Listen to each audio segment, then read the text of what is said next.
أشهد أن لا إله إلا الله وحده لا شريك له وأشهد أن محمدا عبده ورسوله أما بعد فأعوذ بالله من الشيطان الرجيم بسم الله الرحمن الرحيم الحمد لله رب العالمين الرحمن الرحيم مالك يوم الدين إياك نعبد وإياك نستعين اهدنا الصراط المستقيم صراط الذين أنعمت عليهم غير المغضوب عليهم ولا الضالين असहाबनि जे बदरी असहाबनि जे बयान जो जेको मूं सिलसिलो शुरू कयो आहे उहो ई अॼु बि बयानु कंदुसि। पर उन खां पहिरियां अंसारुल्लाह खे इज्तिमा जे हवाले सां हीअ बि ॿुधाए छॾियां त उहे असहाब जिन में अंसार बि हुआ ऐं मुहाजिर बि हुआ, उन्हनि जॾहिं इस्लाम क़बूल कयो त पंहिंजे अंदरि पाक तब्दीलियूं पैदा कयाऊं ऐं अजीब नमूना ॾेखारियाऊं, न सिर्फ़ क़ुर्बानीनि जा ऐं पर तक़वा जे आला मयार जा ऐं इख़लास ऐं वफ़ा जा। तव्हां मां अक्सर हिते जेके वक़्तु मौजूदु आहियो उहे जेके अंसारुल्लाह जी उमिरि जा आहिनि उहे अंसार बि आहिनि ऐं मुहाजिर बि आहिनि। इन लिहाज़ खां पंहिंजा जाइज़ा वठंदा रहो त असांजे साम्हूं जेके नमूना पेश कया विया हुआ उन्हनि ते असां केतिरे हद ताईं हलण वारा ऐं अमल करण वारा आहियूं। हिन मुहाग खां पोइ हाणे मां मज़मून शुरू कयां थो। पहिरियों जेको बयान आहे हज़रत नुअमान बिन अमर जो आहे। वाक़ियो जेको बयानु थींदो, जेको ज़िक्र कयो वेंदो, हज़रत नौमान जो नालो नौमान बि मिले थो, नुएमान ऐं नौमान, ऐं जे वालिद जो नालो अमर बिन रफ़ा ऐं वालदा जो नालो फातिमा बिनते अमर हो। हज़रत नुएमान जी औलाद में मुहम्मद, आमिर, सबरा, लुबाबा, कबशा, मरियम ऐं उम्मे हबीब, अमतुल्ला ऐं हकीमा जो ज़िक्र मिले थो। इब्न इसहाक जे वेझो हज़रत नौमान बैत अक़बा सानिया में 70 सार सां गॾु शामिल थिया हुआ। हज़रत नौमान ग़ज़वा बदर, उहद, खंदक ऐं बाक़ी सभिनी ग़ज़वात में रसूलुल्लाह सल्लल्लाहु अलैहि वसल्लम सां गॾु शरीक रहिया। हिकिड़ी रिवायत में अचे थो त रसूलुल्लाह सल्लल्लाहु अलैहि वसल्लम फरमायो आहे,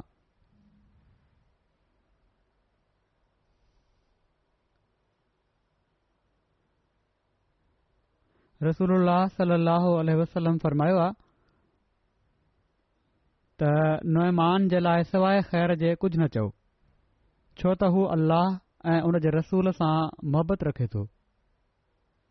हज़रत नुएमान जी वफ़ात हज़रत अमीर मुआविया जी हुकूमत जे दौर में 60 हिजरी में थी हुई।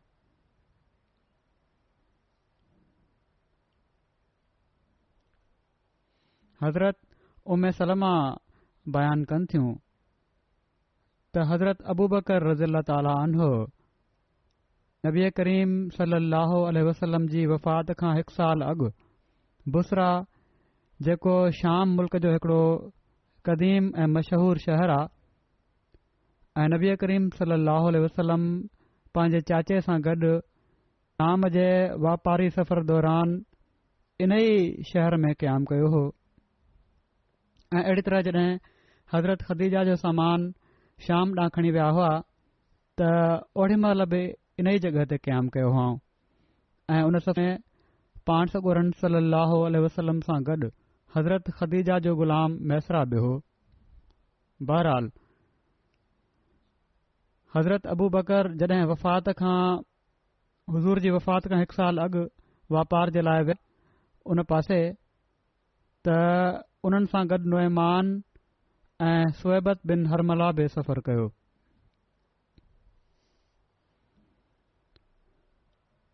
ऐं ही ॿई बदर जी जंग में बि मौजूदु आहे।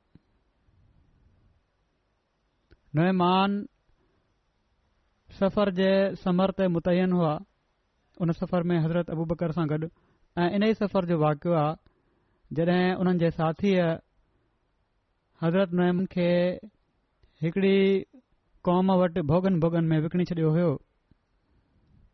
हीउ वाक़ियो मां हज़रत सुहैबत जे ज़िमन में पहिरियां बि बयानु करे चुको आहियां। बहरहाल कुझु मुख़्तसिर बयानु करे थो छॾियां। सुहैबत जेके साथी हुआ उन्हनि जी भोगाई तबियत हुई ऐं पर किन रिवायतुनि मां पतो पए थो त ॿई हज़रत नौमान बि ऐं हज़रत सुहैबत बि पाण में ॾाढा फ्री हुआ ऐं भोग कंदा हुआ ऐं भोगाई तबियत वारा हुआ त उन्हनि नौमान खे चयो सफ़र दौरान त मूंखे खाधो खाराए। उन्हनि जवाबु ॾिनो त जेसि ताईं हज़रत अबू बकर न ईंदा किथे वियल हुआ ॿाहिरि खाधो न ॾींदुसि। सुहैबत इन ते चयो त तूं जेकॾहिं मूंखे खाधो न ॾिनो त पोइ मां अहिड़ियूं ॻाल्हियूं कंदुसि जंहिं ते तोखे कावड़ ईंदी। रावी चयो त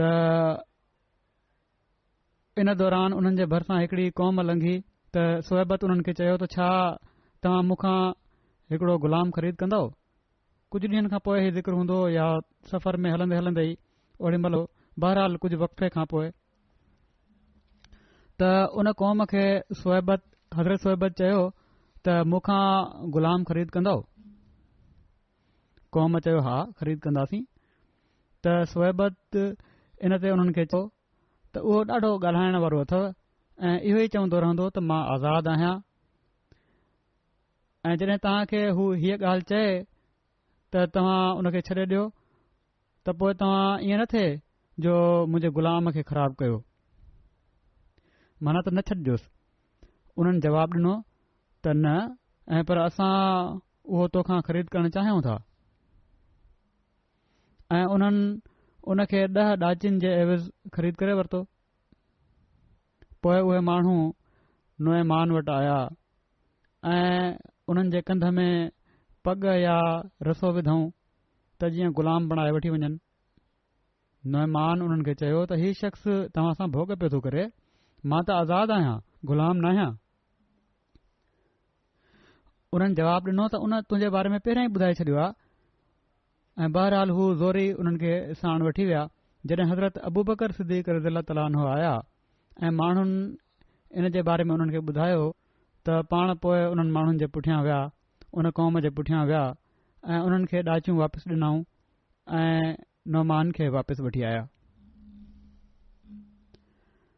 रावी ॿुधायो त जॾहिं ही माण्हू वापसि नबी करीम सलाहु वसल्लम वटि आया ऐं हुज़ूर खे ॿुधायऊं त रावी चवनि था त नबी करीम सलाहु वसल्लम ऐं सनन असहाब इन मां ॾाढो महज़ूज़ थिया ॾाढो खिलिया ऐं 1 साल इहा ॻाल्हि लतीफ़ो बणी रही।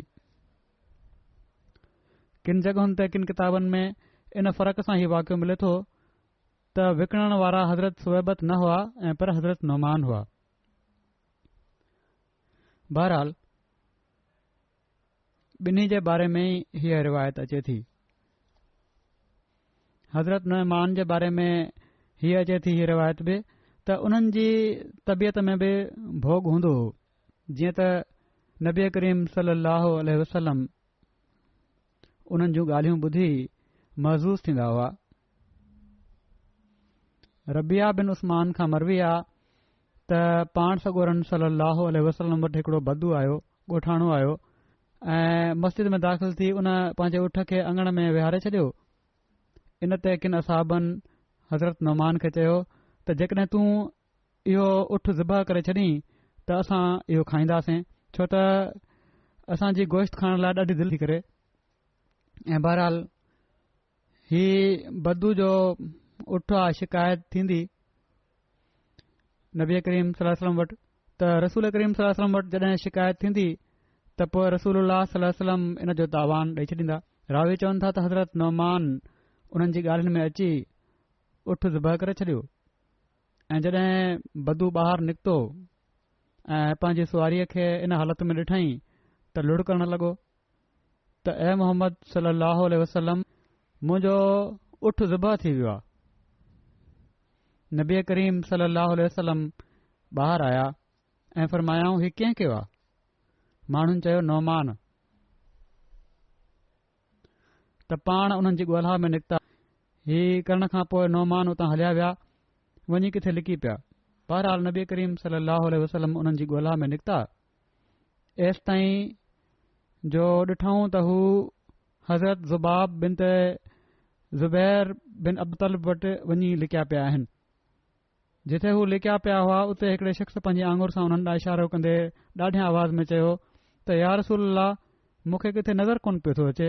बहरहाल पाण सॻोरन सल्लल्लाहु अलैहि वसल्लम उनखे उतां कढियो ऐं फरमायाऊं त ही हरकत तूं छो कई आहे? त नौमान अर्ज़ु कयो त या रसूलल्लाह, जिन माण्हुनि तव्हां खे मुंहिंजे बारे में ख़बर ॾिनी आहे त मूं ही ज़िबह कयो आहे हिन खे, उन्हनि मूंखे भड़कायो हुयो, उन्हनि मूंखे चयो ऐं हीअ बि चयूं त रसूलुल्लाह सल्लल्लाहु अलैहि वसल्लम बाद में इन जो तावान ॾेई छॾींदा, क़ीमत ॾेई छॾींदा। त रसूलुल्लाह सल्लल्लाहु अलैहि वसल्लम हीअ ॻाल्हि ॿुधी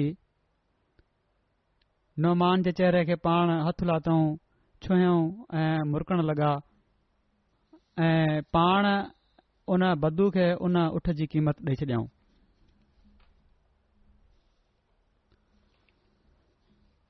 ज़ुबैर बिन बकार पंहिंजे किताब अल-फुक़हा वल मज़ाहिब में हज़रत नौमान जे बारे में हिकिड़ो वाक़ियो बयानु कंदे लिखनि था त मदीने में जॾहिं बि को फेरी वारो दाख़िल थींदो हुयो त हज़रत नौमान उन खां कुझु न कुझु ख़रीद करे ॿाहिरां को शइ खणी ईंदो हुयो, को वापारी, त रसूलुल्लाह सल्लल्लाहु अलैहि वसल्लम जे लाइ का शइ ख़रीद करे वठंदा हुआ ऐं उहा खणी पाण सॻोरन सल्लल्लाहु अलैहि वसल्लम जी ख़िदमत में हाज़िर थींदा हुआ ऐं हीअ अर्ज़ु कंदा हुआ त तव्हां लाइ ही मुंहिंजे तरफ़ां तोहफ़ो आहे। जॾहिं उन शइ जो मालिक हज़रत नौमान खां उन जी क़ीमत वठण लाइ ईंदो हुयो, घुमंदा वतंदा हुआ, उते ॿुधाए छॾींदा हुआ त मां हिते थो रहां, बाद में क़ीमत बि वठंदा हुआ, वाक़फ़ जो हूंदा हुआ। बहरहाल जॾहिं हू क़ीमत वठण जे लाइ ईंदो हुयो त हू हुन खे नबी पाक सल्लल्लाहु अलैहि वसल्लम वटि वठी ईंदा हुआ ऐं अर्ज़ु कंदा हुआ हिन खे हिन जे माल जी क़ीमत ॾियो, हीअ शइ जेका मूं ख़रीद कई हुई ऐं तव्हां खे ॾिनी हुई इन जी क़ीमत ॾियो। इन ते पाण सॻोरा सल्लल्लाहु अलैहि वसल्लम फरमाईंदा हुआ त छा तूं हीअ शइ मूंखे तोहफ़े में न ॾिनी हुई? त हू चवंदा हुआ या रसूलल्लाह, अल्लाह जो कम, मूं वटि हिन शइ जी अदायगी जे लाइ का रक़म कोन हुई, पर पोइ बि मुंहिंजो शौक़ु हुयो त जेकॾहिं उहा खाइण जी शइ आहे त तव्हां उहा खाओ, रखण जी शइ आहे त तव्हां उहा रखो। इन ते पाण सॻोरा सल्लल्लाहु अलैहि वसल्लम मुरकण लॻंदा हुआ ऐं उन शइ जे मालिक खे उन जी क़ीमत अदा करण जो हुकुम फरमाईंदा हुआ। त ही अजीब प्यार ऐं मोहबत ऐं भोगन जूं मजलिसूं हूंदियूं हुयूं, ही सिर्फ़ ख़ुश्क मजलिसूं न हूंदियूं हुयूं। ॿियो ज़िक्र जेको अॼु थींदो उहो हज़रत ख़ुबैब बिन इसाफ़ जो आहे। हज़रत ख़ुबैब रज़ी अल्लाह ताला अन्हो जो तालुक़ अंसार जे क़बीले ख़ज़रत जी शाख बनू जशम सां हो ऐं हज़रत ख़ुबैब जो नालो हिकिड़े ॿिए कौल जे मुताबिक़ हबीब बिन यसाफ़ बि बयानु थियो आहे। उन्हनि जे वालिद जो नालो इसाफ़ आहे, जॾहिं त हिकिड़े ॿिए कौल जे मुताबिक़ यसाफ़ बि बयानु थियो आहे। अहिड़ी तरह उन्हनि जे ॾाॾे जो नालो इतबा खां अलावा इनबा बि बयानु कयो वञे थो। हज़रत ख़ुबैब जी वालदा जो नालो सलमा बिनते मसूद हो। उन्हनि जी औलाद मां हिकिड़ो पुटु अबू कसीर हुयो जंहिंजो नालो अब्दुल्ला हुयो, जेको जमीला बिन ते अब्दुल्ला बिन उबई सलूल जे बतन मां ॼाओ। ॿिए पुट जो नालो अब्दुरहमान हुयो जेको उमे वरद जे बतन मां ॼाओ। हिकड़ी धीअ उनैसा हुई जेका ज़ैनब बिन ते कैसतन मां पैदा थी। हज़रत अबू बकर सिद्दीक़ जी वफ़ात खां पोइ हज़रत खुबैब उन्हनि जी बेवा माना त हज़रत अबू बकर जी बेवा खुबैबा बिन ते ख़ारजा सां शादी कई हुई। हज़रत खुबैब बेशक मदीने ॾांहुं हिजरत महल मुसलमान न हुआ, पर पोइ बि उन्हनि खे मदीने जी हिजरत महल मुहाजिरनि जी मेज़बानी जो शर्फ़ हासिल थियो हुयो। मुस्लिम न हुआ पर उन्हनि वॾी मेज़बानी कई, महिमान नवाज़ी कई। हज़रत तलहा बिन अब्दुल्ला ऐं हज़रत सुहैब बिन सनान उन्हनि जे घर तरसिया। अलबत हिकड़े ॿिए कौल जे मुताबिक़ हज़रत तलहा हज़रत असद बिन ज़ुरारा जे घर तरसिया हुआ।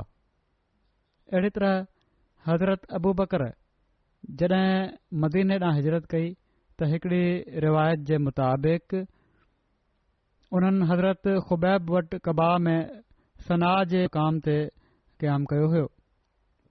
सना हिकड़ी जॻह जो नालो आहे जेका मदीने जे चौधारी बुलंद ॻोठनि में जिथे बनी हारिस बिन खज़रत जा माण्हू रहंदा हुआ उनखे चवंदा आहिनि। जॾहिं त ॿी रिवायत जे मुताबिक़ हज़रत अबू बकर हज़रत ख़ारजा बिन ज़ैद जे घर तरसिया हुआ। ग़ज़वा बदर खां अलावा ग़ज़वा उहद, ग़ज़वा खंदक ऐं ॿियनि ग़ज़वात में रसूलुल्लाह सल्लल्लाहु अलैहि वसल्लम सां गॾु ई शामिल थिया हुआ। हिकड़ी रिवायत जे मुताबिक़ हज़रत खुबैब मदीने में रहंदा हुआ पर उन जे बावजूद उन्हनि इस्लाम न क़बूलियो हो।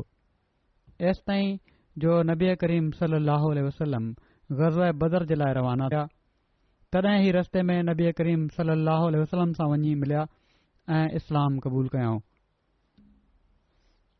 सही मुस्लिम में हज़रत खुबैब जे इस्लाम क़बूलण जो ज़िक्र हीअं थो मिले त नबी करीम सल्लल्लाहु अलैहि वसल्लम जी ज़ौजा मुतहरा उम्मुल मोमिनीन हज़रत आयशा खां हीअ रिवायत आहे। हू फ़रमाइनि थियूं त रसूलुल्लाह सल्लल्लाहु अलैहि वसल्लम बदर ॾांहुं निकिता। जॾहिं पाण हर्रतुल वबर जेका मदीने खां 3 मीलनि जे मुफ़ासिले ते हिकड़ी जॻह आहे उते पहुता त हुज़ूर खे हिकड़ो शख़्स मिलियो जंहिं जी जुरत ऐं बहादुरी जो ज़िक्र कयो वेंदो हुयो। रसूलुल्लाह सल्लल्लाहु अलैहि वसल्लम जे असहाबनि जॾहिं उन खे ॾिठो त ॾाढा ख़ुशि थिया। जॾहिं हू हुज़ूर सां मिलियो त उन रसूलुल्लाह सल्लल्लाहु अलैहि वसल्लम जी ख़िदमत में अर्ज़ु कयो त मां तव्हां सां गॾु वञण ऐं तव्हां सां गॾु गनीमत जे माल में हिसो हासिल करण जे लाइ आयो आहियां। रसूलुल्लाह सल्लल्लाहु अलैहि वसल्लम उन खे फ़रमायो, तूं अल्लाह ऐं उन जे रसूल ते ईमान आणे थो? उन चयो, न, मां ईमान नथो आणियां, मुसलमान न आहियां। त पाण सॻोरन सल्लल्लाहु अलैहि वसल्लम इन ते फ़रमायो त तूं वापसि हलियो वञ, छो त मां कंहिं मुशरिक खां मदद न वठंदुसि। हू फ़रमाइनि थियूं त हू हलियो वियो। एसि ताईं जो वरी पाण शजरा पहुता जेका ज़ुल हुलैफ़ा मदीने खां 6-7 मीलनि जे मुफ़ासिले ते हिकड़ी जॻह आहे ऐं शजरा उन जे भरिसां ई हिकड़ी जॻह आहे। बहरहाल उते जॾहिं पहुता त उहो शख़्स वरी हुज़ूर खे ऐं वरी उअं ई चयईं जीअं पहिरियों भेरो चयो हुअईं। नबी करीम सल्लल्लाहु अलैहि वसल्लम उन खे उअं ई फ़रमायो जीअं पहिरियों फ़रमायो हुआऊं। पाण सॻोरन सल्लल्लाहु अलैहि वसल्लम फ़रमायो, मोटी वञ, मां कंहिं मुशरिक खां मदद न वठंदुसि। वरी हू मोटी वियो ऐं हुज़ूर सां बैदा जेका आहे ज़ुल हुलैफ़ा मदीने खां 6 या 7 मीलनि जे मसइले ते हिकड़ी ॿी जॻह आहे। शजरा उन जे भरिसां ई हिकड़ी जॻह आहे ऐं बैदा जॻह ते ऐं बैदा जॻह बि इते ई आहे। ही ॿई जॻहूं वेझो वेझो आहिनि। बहरहाल वरी उहो उते वियो त पाण सॻोरन सल्लल्लाहु अलैहि वसल्लम उन खे फ़रमायो जीअं पहिरियों फ़रमायो हुआऊं त असां मुशरिक खां मदद न वठंदासीं ऐं पोइ पाण फ़रमायाऊं, छा तूं अल्लाह ऐं उन जे रसूल ते ईमान आणे थो? उन चयो, जी हा। त रसूलुल्लाह सल्लल्लाहु अलैहि वसल्लम उन खे फ़रमायो त हल, हाणे तूं मूंसां गॾु हली थो। हिन रिवायत जी शरह में ज़िक्र कयो वियो आहे त जंहिं शख़्स जे इस्लाम क़बूलण जो ज़िक्र हिन रिवायत में कयो वियो आहे उहे हज़रत खुबैब हुआ। हज़रत ख़ुबैब बिन इसाफ़ जे इस्लाम क़बूलण ऐं ग़ज़वा बदर में शिरकत जो ज़िक्र कंदे अलामा नूरुद्दीन हलबी पंहिंजी किताब सीरतुल हलबिया में बयानु कनि था त मदीने में हबीब बिन इसाफ़ नाले हिकिड़ो ताक़तवर ऐं दिलेर शख़्स हुयो। हीउ हज़रत ख़ुबैब बिन इसाफ़ जो ॿियो नालो आहे जेको सीरत जे किताब में लिखियलु आहे। बहरहाल हीउ शख़्स कबीले ख़ज़रत जो हुयो। ग़ज़वा बदर ताईं मुस्लमान न थियो हुयो, पर हीउ बि पंहिंजी क़ौम ख़िज़रत सां गॾु जंग खटण जी सूरत में गनीमत जो माल मिलण जी उमेद में जंग लाइ रवानो थियो। मुसलमान उन जे गॾु हलण ते ॾाढो खु़शि थिया, पर रसूलुल्लाह सल्लल्लाहु अलैहि वसल्लम उन खे फ़रमायो त असां सां सिर्फ़ उहो ई जंग में वेंदो जेको असां जे दीन ते आहे। हिकिड़ी ॿी रिवायत में हीअ आहे त पाण सॻोरन सल्लल्लाहु अलैहि वसल्लम उन खे फ़रमायो त तूं वापसि वञ, असां मुशरिक जी मदद नथा वठणु चाहियूं। हबीब खे या ख़ुबैब खे पाण सॻोरन सल्लल्लाहु अलैहि वसल्लम 2 भेरा वापसि मोटाए छॾियो हुयो। टियों भेरो पाण सॻोरन सल्लल्लाहु अलैहि वसल्लम उन खे फ़रमायो, छा तूं अल्लाह ऐं उन जे रसूल ते ईमान आणे थो? उन चयो हा ऐं इस्लाम क़बूल करे वरितईं। पोइ उन तमामु दिलेरी सां ज़बरदस्त जंग कई। मुस्नद अहमद बिन हंबल में हज़रत ख़ुबैब पंहिंजे इस्लाम क़बूलण जे वाक़े जा तफ़सील हीअं बयानु कनि था त मां ऐं मुंहिंजी क़ौम जो हिकिड़ो ॿियो माण्हू रसूलुल्लाह सल्लल्लाहु अलैहि वसल्लम जी ख़िदमत में हाज़िर थियासीं। ओड़ी महिल हाज़िर थियासीं जॾहिं त पाण सॻोरा सल्लल्लाहु अलैहि वसल्लम हिकिड़े ग़ज़वा जारी फ़रमाए रहिया हुआ ऐं असां ओड़ी महिल इस्लाम क़बूल न कयो होसीं। असीं अर्ज़ु कयो, असांखे शर्म थो अचे त असांजी क़ौम त जंग जे लाइ वञी रही हुजे ऐं असां उन्हनि सां गॾु शामिल न हुजऊं। पाण सॻोरन सल्लल्लाहु अलैहि वसल्लम फ़रमायो त छा तव्हां ॿिन्ही इस्लाम क़बूल करे वरितो आहे? असीं अर्ज़ु कयोसीं न। इन ते पाण सॻोरन सल्लल्लाहु अलैहि वसल्लम फ़रमायो, यकीनन असां मुशरिकनि ख़िलाफ़ मुशरिकनि जी मदद न चाहींदासीं। मुशरिकनि जे ख़िलाफ़ जंग थी रही आहे त हीउ कीअं थो थी सघे त असां मुशरिकनि खां ई मदद वठूं? हू चवनि था, माना त हज़रत ख़ुबैब चवनि था त इन ते असां इस्लाम क़बूल करे वरितोसीं ऐं पाण सॻोरन सल्लल्लाहु अलैहि वसल्लम सां गॾु इन ग़ज़वे में शामिल थियासीं। मां इन जंग में हिकिड़े शख़्स खे क़तूल कयो ऐं उन बि मूंखे धकु हयो। पोइ उन खां पोइ जॾहिं मां उन मक़तूल शख़्स जी धीउ सां शादी करे वरिती त हूअ चवंदी हुई त तूं उन माण्हू खे विसारे न सघंदे जंहिं तोखे हीउ ज़ख़्म लॻायो आहे। इन ते मां चवंदो हुउसि त तूं बि उन माण्हू खे विसारे न सघंदीअ जंहिं तुंहिंजे पीउ खे जल्द बाहि में पहुचाए छॾियो। ग़ज़वा बदर में हज़रत ख़ुबैब बिन इसाफ़ मके जे कुरैश जे सरदार उमैया बिन ख़ल्फ़ खे क़तूल कयो हो, जंहिं जो मुख़्तसिर तौर मक़तूल जे नाले जो तज़किरो कये बिना मसनद अहमद बिन हंबल जी रिवायत में तज़किरो थियो आहे। शादी वारो वाक़ियो जेको आहे, हिन वाक़े जो तफ़सील सां ज़िक्र कंदे अलामा नूरुद्दीन हलबी पंहिंजे किताब सीरत हलबिया में बयानु कनि था त हज़रत अब्दुर्रहमान बिन औफ़ खां रिवायत आहे त बदर जे मैदान में मूंसां उमैया बिन ख़ल्फ़ मिलियो। हू जाहिलियत जे ज़माने में मुंहिंजो दोस्त हुयो। उमैया सां गॾु उन जो पुटु अली बि हुयो, जंहिंखे पंहिंजे पीउ जो हथु पकड़ियल हुयो। हीउ अली उन्हनि मुसलमाननि मां हुयो जेके नबी करीम सल्लल्लाहु अलैहि वसल्लम मके मां हिजरत खां अॻु इस्लाम क़बूल करे चुका हुआ। ओड़ी महिल हिननि जे मिटनि माइटनि हिननि खे इस्लाम खां फैलाइण जी कोशिशि कई, जंहिं में हू कामयाब थी विया ऐं इस्लाम क़बूल कयो हुअईं। पोइ फिरी विया इस्लाम खां ऐं पोइ ही माण्हू कुफ्र जी हालत में मरी विया। हिननि माण्हुनि जे बारे में अल्लाह ताला हीअ आयत नाज़िल फरमाई आहे त इन्नल लज़ीना तवफ़ाहुमुल मलाइकतु ज़ालिमी अनफुसिहिम क़ालू फ़ीमा कुंतुम क़ालू कुन्ना मुस्तज़अफ़ीना फ़िल अर्ज़। यकीनन उहे माण्हू जिन खे फ़रिश्ता इन हाल में वफ़ात ॾींदा आहिनि जो हू पंहिंजे नफ़्सनि ते ज़ुल्म करण वारा आहिनि, हू उन्हनि खे चवंदा आहिनि त तव्हां कहिड़े हाल में रहियो? हू जवाबनि चवंदा आहिनि त असां खे त वतन में तमामु कमज़ोर बणायो वियो हुयो। बहरहाल चवनि था त अहिड़नि माण्हुनि में हारसा बिन रबिया, अबू कैस बिन फ़ाक़े, अबू कैस बिन वलीद, आस बिन उनबे ऐं अली बिन उमैया हुआ।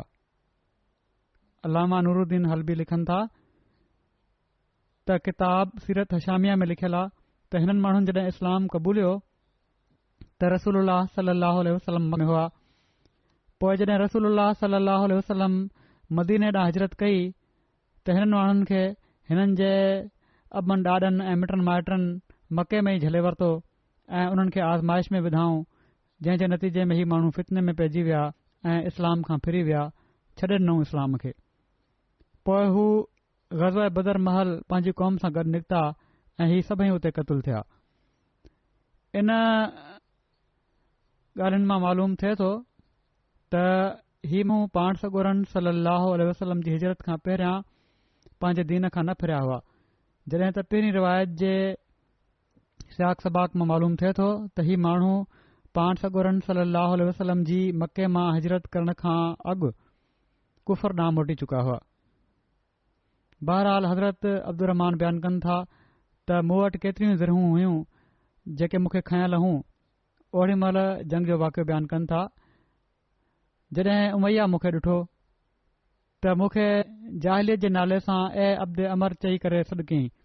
मां उन जो जवाबु न ॾिनो, छो त रसूलुल्लाह सल्लल्लाहु अलैहि वसल्लम जॾहिं मुंहिंजो नालो अब्दुर्रहमान रखियो हुयो त फरमायो हुआऊं त छा तूं इन नाले खे छॾणु पसंदि कंदे जेको तुंहिंजे ॾाॾे रखियो हुयो? मूं अर्ज़ु कयो जी हा। त उमैया चयो त मां त रहमान खे नथो ॼाणा। जॾहिं उमैया मूंखे मुंहिंजे नाले सां सॾु कयो, ॿीहर अब्दुर्रहमान जॾहिं चयईं त पोइ मूं जवाबु ॾिनोमांसि। बहरहाल बज़ाहिर मालूम थिए थो त जॾहिं उमैया हिननि खे हिननि पुराणे नाले सां सॾु कयो हुयो त हू सम्झी त विया हुआ त उन जा मुखातिब उहे ई आहिनि, पर उन्हनि उन सॾ ते इन लाइ जवाबु न ॾिनो हुयो जो सॾु करण वारे उन्हनि खे हिकिड़े बुत जो बानो चई करे पुकारियो हुयो ऐं साण ई इन ॻाल्हि जो बि वॾी हद ताईं इम्कान आहे त हू सम्झा ई न हुजनि त कंहिंखे सॾियो वियो आहे, छो त उहो नालो छॾे काफ़ी वक़्तु हिननि खे थी वियो हुयो। पोइ जॾहिं उमैया उन्हनि खे हिननि जे हाणोके नाले सां सॾु कयो त हू सम्झी विया त उहे ई मुराद आहिनि ऐं हू जवाबु ॾेई उन पासे मुतवजे थिया। तॾहिं उमैया उन्हनि खे चयो त जेकॾहिं तो ते मुंहिंजो को हक़ आहे त मां तुंहिंजे लाइ हिननि ज़रूरनि खां बहितर आहियां जेके तो वटि आहिनि। पुराणी दोस्ती हुननि दोस्ती जो हवालो ॾिनई ऐं चयई त हीअ बचाव जी सूरत, छो त ओॾी महिल हालत अहिड़ी हुई, शिकस्त थी चुकी हुई उन्हनि खे त हीउ हक़ आहे त मां बहितर आहियां हिननि ज़रूरनि खां, त मुंहिंजे लाइ तूं इंतज़ाम कर। मूं उन्हनि खे चयो ठीकु आहे। पोइ मूं ज़रूं हेठि रखी उमैया ऐं उन जे पुट अली जो हथु पकड़ियो। उमैया चवण लॻा त मां सॼी ज़िंदगी कॾहिं बि अहिड़ो ॾींहुं नाहे ॾिठो जेको अॼु गुज़रियो आहे बदर जे ॾींहुं। पोइ उन पुछियो त तव्हां मां उहो शख़्स आहे जंहिं जे सीने ते ज़िरह में उठ पखी जो पर लॻल आहे? मूं चयो हमज़ा बिन अब्दुल मुतलिब। त उमैया चयो त हीउ सॼो हिननि जो ई कमु कयल अथई, हिननि जे करे असांजी हीअ हालत थी आहे। बहरहाल उन जा पंहिंजा अंदाज़ा हो। हिकिड़ो कौल हीअ आहे त हीअ ॻाल्हि उमैया जे पुट चई हुई। बहरहाल हज़रत अब्दुर्रहमान बिन औफ चवनि था त उन खां पोइ मां उन्हनि ॿिन्ही खे वठी हली रहियो हुयुसि, हथु पकड़ियुमि उन्हनि जो ऐं हली पियुसि त ओचितो हज़रत बिलाल उमैया खे मूंसां गॾु ॾिसी वरितो। मके में उमैया हज़रत बिलाल खे इस्लाम खां फेराइण जे लाइ ॾाढियूं तकलीफ़ूं ॾींदो हुयो। हज़रत बिलाल उमैया खे ॾिसंदे ई चयो काफ़रनि जो सरदार उमैया बिन ख़ल्फ हिते अथव, जेकॾहिं हीउ बची वियो त समझजो त मां न बचियुसि। हज़रत अब्दुर्रहमान बिन औफ चवनि था त हीउ ॿुधी मूं चयो तूं मुंहिंजे क़ैदियुनि जे बारे में ईअं चई पियो थो? हज़रत बिलाल बार बार इहो ई चयो त जेकॾहिं हीउ बची वियो त मां न बचियुसि ऐं मां बि उन खे इहो ई जवाबु ॾींदो रहियुसि। हज़रत बिलाल पोइ ॾाढियां आवाज़ में रड़ कई ऐ अल्लाह जा अंसार, ही काफ़रनि जो सरदार उमैया बिन ख़ल्फ आहे। वॾे ज़ोर सां हिननि सॾु कयो त ऐ अल्लाह जा अंसार, ही काफ़रनि जो सरदार उमैया बिन ख़ल्फ आहे, जेकॾहिं ही बची वियो त समझजो त मां न बचियुसि ऐं बार बार ईअं चयुमि। हज़रत अब्दुर्रहमान चवनि था त हीउ ॿुधी अंसारी डुकी पिया ऐं उन्हनि असां खे चइनी पासनि खां वकोड़े वरितो। पोइ हज़रत बिलाल तलवार ताणी ऐं उमैया जे पुट ते हमिलो कयईं, जंहिं जे नतीजे हू हेठि किरी पियो। उमैया इन ते ख़ौफ़ जे करे अहिड़ी ख़ौफ़नाक रड़ कई जो अहिड़ी रड़ मां कॾहिं बि न ॿुधी हुई। उन खां पोइ अंसारिन हिननि ॿिन्ही खे तलवारूं हणी हणी मारे विधो। सही बुख़ारी में उमैया जे कॾो वाक़ियो हीअं मज़कूर आहे त हज़रत अब्दुरहमान बिन औफ़ रज़ी ताला अन्हु बयानु कनि था त मां उमैया बिन ख़ल्फ़ खे ख़त लिखियो त हू मके में जेको ओड़ी महिल दारुल हर्ब हुयो मुंहिंजे माल ऐं ॿार बचनि जी हिफ़ाज़त करे ऐं मां उन जे माल ऐं असबाब जी मदीने हिफ़ाज़त कंदुसि। जॾहिं मां पंहिंजो नालो अब्दुरहमान लिखियो त उमैया चयो त मां अब्दुरहमान खे कोन थो सुञाणा, तूं मूंॾे पंहिंजो उहो नालो लिख जेको जाहिलियत में हुयो। इन ते मां पंहिंजो नालो अब्दे अमर लिखियो। जॾहिं हू बदर जी जंग में हुयो त मां हिकिड़े जबल पासे निकिरी वियुसि जॾहिं माण्हू सुता पिया हुआ त जीअं मां उन जी हिफ़ाज़त कयां, माना त हिफ़ाज़त जी नियत सां उॾां वियुसि त दुश्मन किथे उॾां हमिलो न करे। त बिलाल उमैया खे किथे ॾिसी वरितो ओड़ी महिल उते, जीअं त हू ऐं अंसार जी हिकिड़ी मजलिस में उथी बीठा ऐं चवण लॻा त ही उमैया बिन ख़ल्फ़ आहे, जेकॾहिं बची वियो त मुंहिंजो ख़ैरु न आहे। इन ते बिलाल सां गॾु कुझु माण्हू असांजे पुठियां आया पीछो कंदे। मां ॾिनुसि त हू असां खे पुॼी वेंदा। उते अहिड़ी महिल ताईं ॻाल्हि थी वई हुई लॻे थो हज़रत अब्दुरहमान जी ऐं उमैया जी, त बहरहाल चवनि था मूंखे शक पियो। मूं उन्हनि खे चयो त मां तव्हां खे कैदी थो बणाए वठां, इन लाइ मां उमैया जे पुट खे ऐं हिननि खे ॿिन्ही खे पकड़े त वरितो। पर जॾहिं मुस्लमान हमले आवर आया हज़रत बिलाल सां गॾु त चवनि था त मां उमैया जे पुट खे उन जे लाइ पोते छॾे ॾिनो, उते रखे छॾियो त जीअं हू हमले आवर हिन सां निबरंदा रहनि, उन सां ई लड़ाई कंदा रहनि ऐं उन जी लड़ाई में मशगूल थी वञनि उन सां गॾु ऐं असां अॻिते वञूं। जीअं त उन्हनि उन खे मारे विधो, उमैया जे पुट खे हिननि माण्हुनि मारे विधो।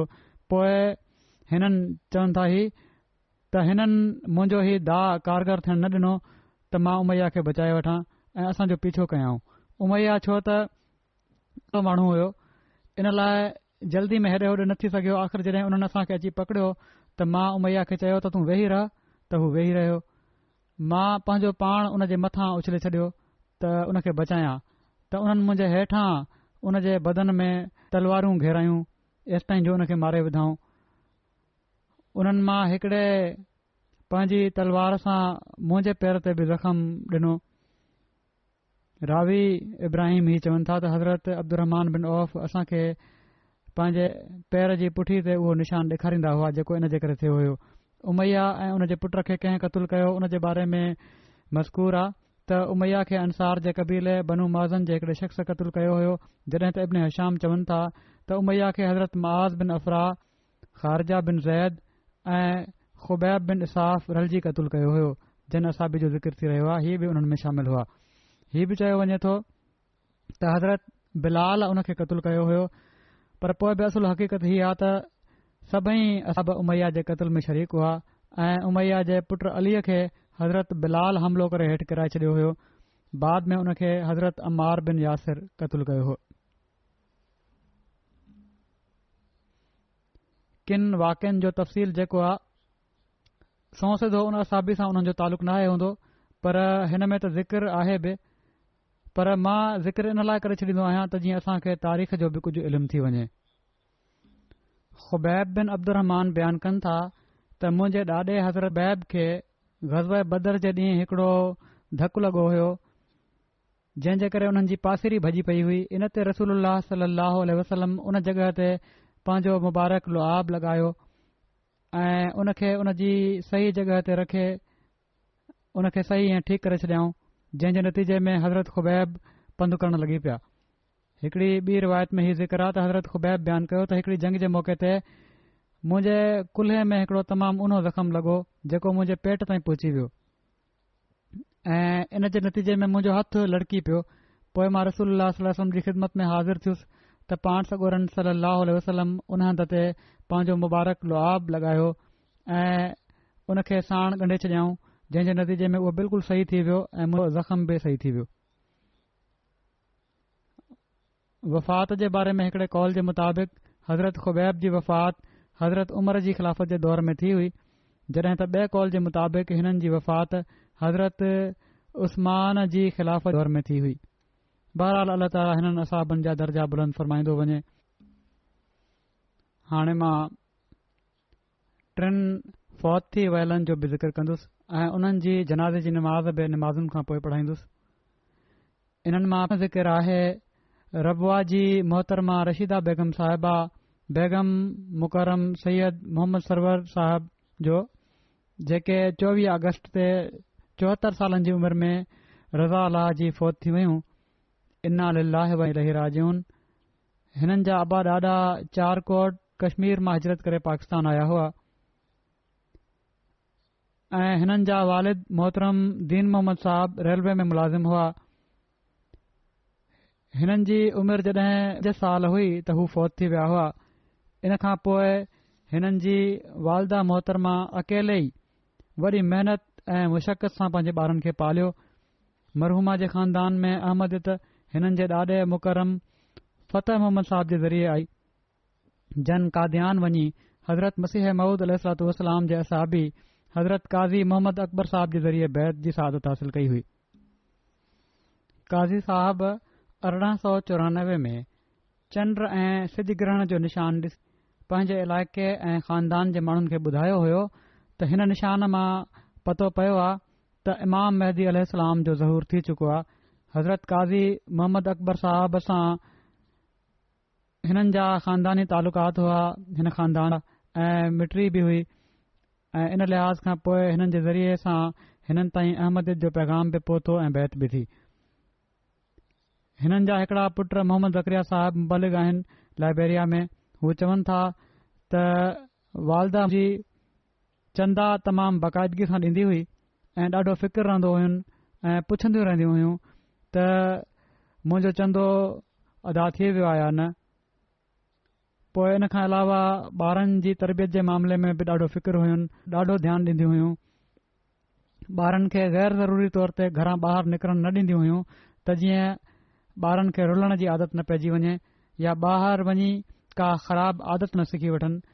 नंढपण में वालिद साहब चवनि था त जॾहिं नंढपण में वालिद साहब असां भाइरनि खे मस्जिद में वठी वञी बाजमायत नमाज़ अदा करण जे लाइ चवंदा हुआ ऐं ख़ासि तौर ते जॾहिं फजर जी नमाज़ जे लाइ असांखे जाॻाईंदा हुआ त वालदा ॿारनि खे मस्जिद मोकिलण जे लाइ तमामु किरदारु अदा कंदी हुई ऐं जेसि ताईं असां मस्जिद हलिया न वेंदा हुआसीं सुकून सां न वेहंदियूं हुयूं। ख़िलाफ़त सां वॾे मोहबत वफ़ा ऐं प्यार जो तालुक़ो हिननि जो। वॾे ध्यान सां ख़ुतबा ॿुधंदियूं हुयूं ऐं उन जा पॉइंट्स नोट कंदियूं हुयूं, नुक़्ता कढंदियूं हुयूं ऐं पोइ पंहिंजे ॿारनि सां डिस्कस कंदियूं हुयूं। पोइ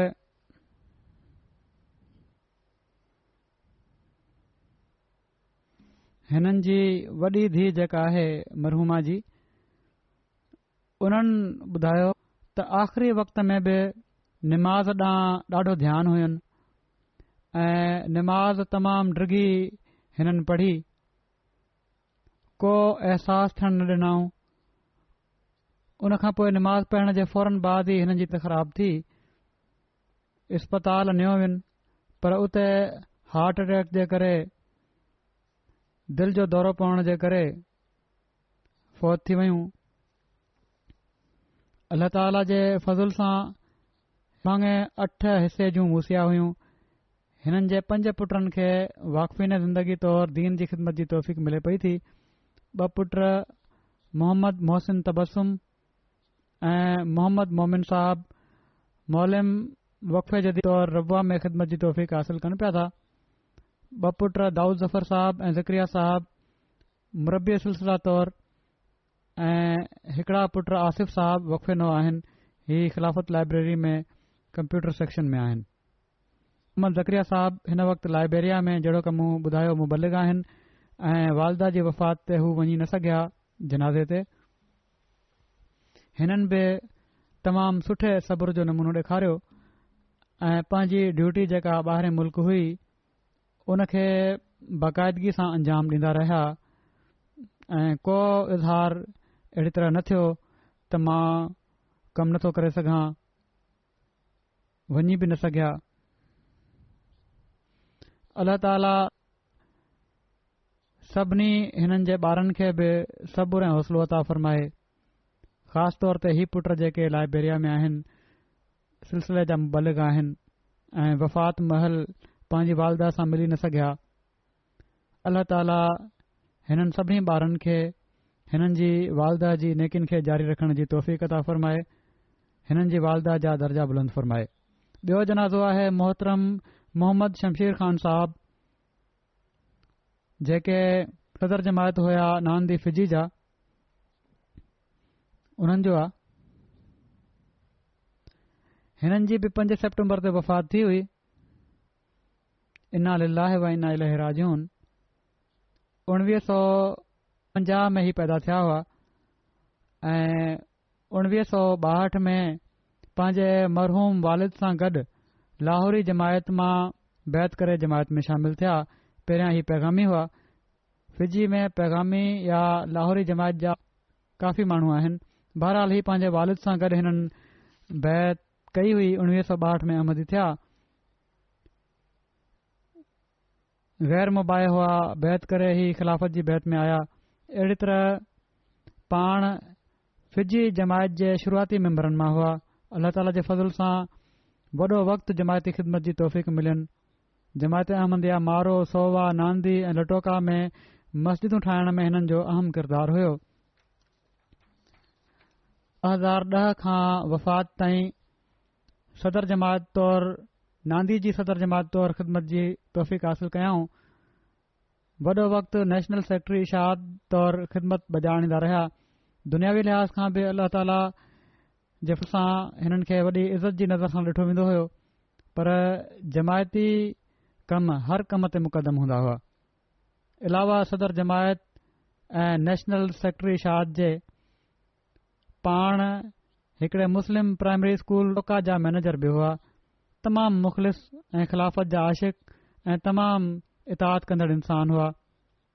हिननि जे ॿारनि में पोइते रहिजी वियल घरबातियुनि में घरवारी राज़िया ख़ान साहिबा ऐं हिकिड़ी धीअ नादिया नफ़ीसा शामिल आहिनि। अल्लाह ताला मरहूम सां मग़फ़िरत ऐं रहम जो वर्ताव फ़रमाए ऐं हिननि जे ॿारनि खे बि नेकियूं जारी रखण जी तौफ़ीक़ अता फ़रमाए। टियों जनाज़ो आहे मुकरमा फ़ातिमा मोहम्मद मुस्तफ़ा साहिबा ऑफ कुर्दिस्तान हारवे जो। हिननि जी वफ़ात 13 जून ते थी हुई, पर कवाइफ़ कुझु लेट पहुता, इन लाइ देर सां जनाज़ो पढ़ायो पियो थो वञे। 88 सालनि जी उमिरि में हिननि जी वफ़ात थी हुई। इन्ना लिल्लाहि व इन्ना इलैहि राजिऊन। हिननि 2014 में बैत जी तौफ़ीक़ हासिल कई। हिननि जे पोइते रहिजी वियल घरभातियुनि में 3 धीअरूं ऐं 5 पुट शामिल आहिनि, जिन में सिर्फ़ हिकिड़ी धीउ मुकरमा बेरीफ़ान मोहम्मद सईद साहिबा अहमदी आहिनि ऐं हिन वक़्तु नारवे में रहनि पियूं थियूं। हीअ धीउ चवे थी त मां 1999 में नारवे आयसि, जिथे मूंखे तमामु ॾुखे हालात खे मुंहुं ॾियणो पियो। इन लाइ मुंहिंजी वालदा मदद करण जे लाइ कुर्दिस्तान मां नारवे शिफ्ट थी वयूं। वालदा साहिबा जेतिरो अणपढ़ियल हुयूं, पर उन्हनि खे क़ुर शरीफ़ जूं केतिरियूं आयतूं ऐं केतिरियूं हदीसूं ज़ुबानी यादि हुयूं। पढ़ण लिखण जो शौक़ु एॾो हुयुनि जो 40 सालनि जी उमिरि खां अॻिते निकिरी वञण जे बावजूद हिननि ॾाढी महिनत करे लिखणु पढ़णु सिखियो। हिननि जी ज़िंदगी में सभिनी खां अहम कमु निमाज़ खे उन जे टाइम ते पढ़णु हुयो। अहिड़ी तरह तमामु घणा रोज़ा बि रखंदियूं हुयूं ऐं अक्सर चवंदियूं हुयूं त मां उन्हनि माण्हुनि जे नाले ते रोज़ा रखां थी जेके रोज़ा रखे नथा सघनि। ॿियनि जी मदद करण जो एॾो शौक़ु हुयो जो इराक़ में कॾहिं कॾहिं वालदा साहिबा 50 मीलनि जो सफ़र करे उन्हनि औरतुनि सां गॾु अस्पताल वेंदियूं हुयूं जन जो इलाज कराइण वारो को बि न हूंदो हुयो ऐं इन सां गॾोगॾु उन्हनि जी माली मदद बि कंदियूं हुयूं। त हिननि जी वफ़ात ते मूंखे मुख़्तलिफ़ क़ौमुनि सां तालुक़ रखण वारनि केतिरनि ई माण्हुनि जा ख़त मिलिया ऐं ख़ुसूसन पाकिस्तानी अहमदी भेणुनि रोंदे इन ॻाल्हि जो इज़हार कयो त वालदा साहिबा हिननि सां ख़ासि मोहबत जे में ॿधल हुयूं। चवनि थियूं जॾहिं खां मां पैदा थियसि वालदा सां गॾु ई रहियसि ऐं उन्हनि जे आला अख़लाक ऐं नेक सीरत खे ॾिसण जो मौक़ो मिलियो। कॾहिं बि कंहिं जे बारे में का मनफ़ी ॻाल्हि दिलि में न रखंदियूं हुयूं। वॾी खां वॾी ग़लती खे माफ़ करण जे लाइ तयारु रहंदियूं हुयूं।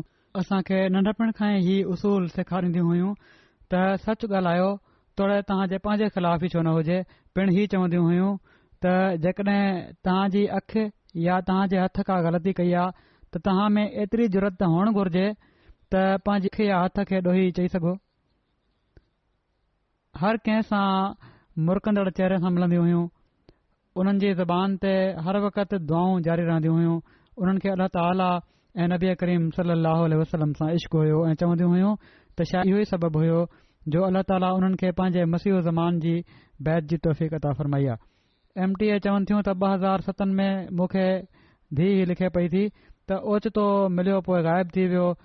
ॾाढी ॻोल्हा खां पोइ न मिलियो। केतिरा ई साल, हिकिड़े 3 सालनि खां पोइ 2010 में वरी MTA अल अरबिया ॿीहर लभी पियो त मां घर में लुड़ कयो, वालदा साहिबा खे सॾु कयुमि त चैनल लभी पियो आहे ऐं पोइ इहो ई चयुमि त इन ई चैनल जी मूंखे ॻोल्हा गुज़िरियल 3 सालनि खां। त वालदा साहिबा खे मूं चयो त अचो ऐं ॿुधो, छो त ही माण्हू चवनि था त इमाम महदी ऐं मसीह मौद ज़ाहिर थी चुका आहिनि जंहिंजो असां इंतज़ारु करे रहिया हुआसीं ऐं असांजा साहिब बि इहो ई ॿुधाईंदा हुआ। चवनि थियूं मुंहिंजी वालदा मूंसां गॾु MTA ॾिसणु शुरू कई। कुझु ॾींहंनि खां पोइ वालदा साहिबा मुंहिंजे भेण भाइरनि खे इन वाक़े जे बारे में ॿुधायो, पर उन्हनि जे तरफ़ां अहिड़ियूं ॻाल्हियूं चयूं वयूं जिन खे ॿुधी वालदा साहिबा जे चेहरे जो रंग यकदमि थी वियो ऐं पर उन्हनि जी ॻाल्हियुनि जी परवाह कए बिना हू लाॻीतो MTA ॾिसंदियूं रहियूं।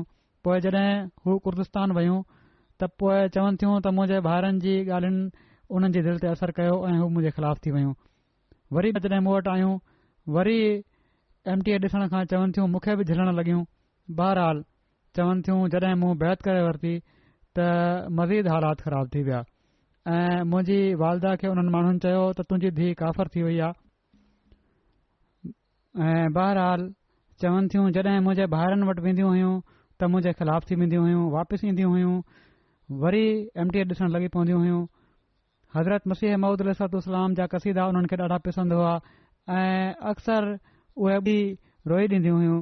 हिकिड़े ॾींहुं हज़रत मसीह मऊद अलैहिस्सलाम जो ही क़सीदो त या न फैज़िल्लाह वल इरफ़ानी झूंगारे रहियूं हुयूं त मां उन्हनि खे चयो त छा अहिड़ा शेर लिखण वारे खे काफ़र चई सघिजे थो।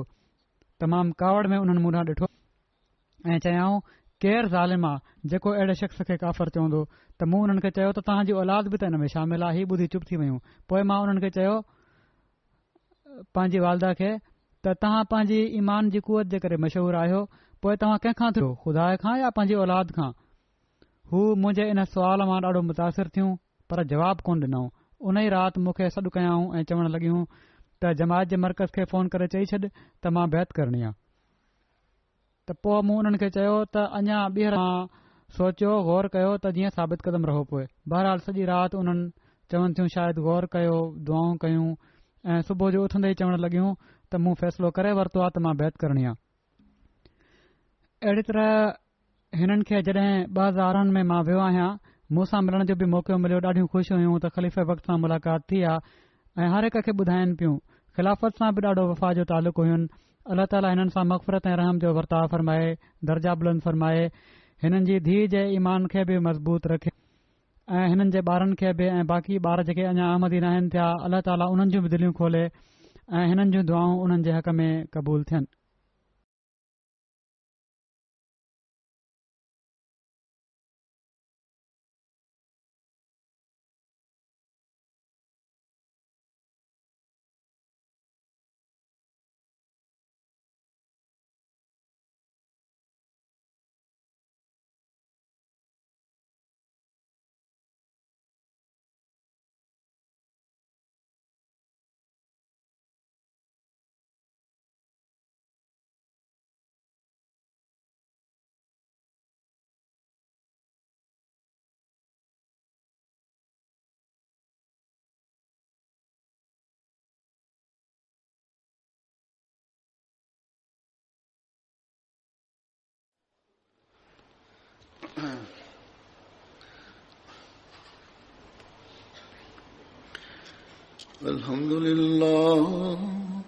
الحمد لله نحمده ونستعينه ونستغفره ونؤمن به ونتوكل عليه ونعوذ بالله من شرور أنفسنا ومن سيئات أعمالنا من يهده الله فلا مضل له ومن يضلل فلا هادي له ونشهد أن لا إله إلا الله ونشهد أن محمدا عبده ورسوله عباد الله رحمكم الله إن الله يأمر بالعدل والإحسان وإيتاء ذي القربى وينهى عن الفحشاء والمنكر والبغي يعظكم لعلكم تذكرون اذكروا الله يذكركم وادعوه يستجب لكم ولذكر الله أكبر